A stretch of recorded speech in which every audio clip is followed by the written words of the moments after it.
उत्तर प्रदेश की एक शांत सी बस्ती, जहां रोजमर्रा की जिंदगी अपनी सामान्य रफ्तार से चल रही थी। बच्चों की आवाजें, गलियों में आती जाती लोग, और शाम होते ही घरों में जलती रोशनी। उसी माहौल को एक ऐसी घटना ने अचानक तोड़ दिया, जिसने पूरे इलाके को सन्न कर दिया। रात का समय था, जब अचानक एक घर के भीतर से चीख की आवाज सुनाई दी।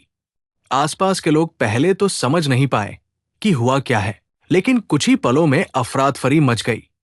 खबर फैलने लगी कि एक युवक घर के अंदर घुस आया था और उसने एक युवती पर हमला कर दिया। जब तक लोग कुछ समझ पाते, तब तक बहुत देर हो चुकी थी। युवती की जान जा चुकी थी और आरोपी मौके से भाग चुका था। धीरे धीरे पुलिस मौके पर पहुंची, इलाके को घेरा गया और जांच शुरू हुई। घर के बाहर भीड़ जमा हो चुकी थी। कुछ लोग गुस्से में थे, कुछ सदमे में, और कुछ बस ये समझने की कोशिश कर रहे थे कि आखिर ये हुआ क्या। परिवार का रो रो कर बुरा हाल था और आसपास के लोगों के चेहरों पर डर और बेचैनी साफ दिखाई दे रही थी। हर कोई अपने अपने अंदाज में कहानी बना रहा था।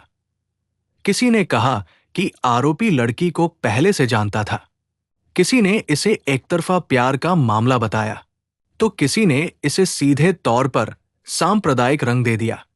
सोशल मीडिया पर देखते ही देखते इस घटना की अलग अलग कहानियां फैलने लगी। कुछ पोस्ट में इसे हिंदू लड़का और मुस्लिम लड़की का मामला बताकर पेश किया गया, जिससे माहौल और ज्यादा तनावपूर्ण हो गया। लोग बिना पूरी सच्चाई जाने अपनी अपनी राय देने लगे और देखते ही देखते ये एक स्थानीय घटना से निकलकर एक बड़े विवाद का रूप लेने लगी। लेकिन दूसरी तरफ पुलिस की जांच एक अलग ही दिशा में चल रही थी। अधिकारी हर पहलू को ध्यान में रखते हुए सबूत इकट्ठा कर रहे थे। फोन रिकॉर्ड, पड़ोसियों के बयान, परिवार की जानकारी और आरोपी की पृष्ठभूमि। जांच में यह पता लगाने की कोशिश की जा रही थी कि क्या यह सच में कोई सांप्रदायिक घटना है या इसके पीछे कोई निजी कारण छिपा है, जैसे कि आपसी विवाद, किसी रिश्ते का तनाव या कोई पुरानी रंजिश। कई बार ऐसा होता है कि जो कहानी बाहर दिखाई देती है, असल सच्चाई उससे काफी अलग होती है। और यही वजह है कि पुलिस बिना किसी जल्दबाजी के हर पहलू की बारीकी से जांच कर रही थी। इसी बीच प्रशासन ने भी लोगों से अपील की कि वे शांति बनाए रखें और किसी भी तरह की अफवाहों पर ध्यान न दें। स्थानीय नेताओं और सामाजिक संगठनों ने भी लोगों को समझाने की कोशिश की कि बिना पुष्टि के किसी भी बात को सच मान लेना सही नहीं है, क्योंकि इससे समाज में बेवजह का तनाव पैदा हो सकता है। लेकिन सोशल मीडिया की दुनिया में सच और झूठ के बीच की दूरी अक्सर धुंधली हो जाती है, और यही इस घटना में भी देखने को मिला। दिन बीतते गए, लेकिन उस रात की दहशत अभी भी लोगों के मन में ताजा थी।